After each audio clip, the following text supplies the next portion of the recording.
సంగారెడ్డి జిల్లాలో ఇక్కడ మనం వ్యవసాయ శాఖ ఇచ్చిన నివేదిక ఆధారంగా 1,40,000 మెట్రిక్ టన్నుల వడ్లు మన సంగారెడ్డి జిల్లాలో పండుతున్నాయి.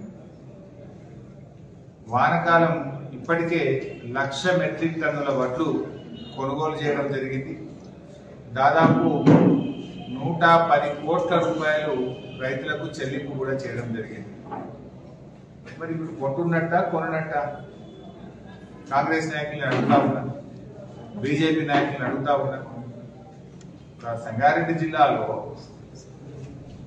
వ్యవసాయ శాఖ ఇచ్చిన నివేదిక ఆధారంగా పండే పంట 1,40,000 మెట్రిక్ టన్నులు.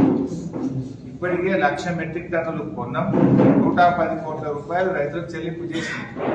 అంటే దీన్ని బట్టి మనం 70% పంట కొనుగోలు పూర్తయిపోయింది. అంటే ఇక మిగిలింది కేవలం 30% మాత్రమే. సంగారెడ్డి జిల్లాలో 157 కొనుగోలు కేంద్రాలు ప్రారంభిస్తే కొన్ని కొనుగోలు కేంద్రాలు ఇప్పటికే పంట కొనుగోలు పూర్తయి మూసివేయడం కూడా జరుగుతా ఉంది. అంటే ఆ ప్రాంతంలో ఆ కొనుగోలు కేంద్రం పరిసర ప్రాంతాల్లో పంట మొత్తం కొనడం అయిపోయి కొనుగోలు కేంద్రాలు మూసివేయడం కూడా జరిగింది. కానీ మీరు మాట్లాడుతున్నది ఏంటి? కొంటలేరు అని. అంటే ఎన్ని జూటా మాటలు మాట్లాడుతున్నారు. హాయ్ ఫ్రెండ్స్, మా టుడే టుమారో యూట్యూబ్ ఛానల్ చూస్తున్నందుకు చాలా థ్యాంక్స్. మరిన్ని లేటెస్ట్ వీడియోస్ కోసం వెంటనే సబ్స్క్రైబ్ చేయండి. అలాగే ఈ బెల్ ని కూడా రింగ్ చేసేయండి. మా నోటిఫికేషన్స్ అన్ని మీ మొబైల్లో వస్తాయి.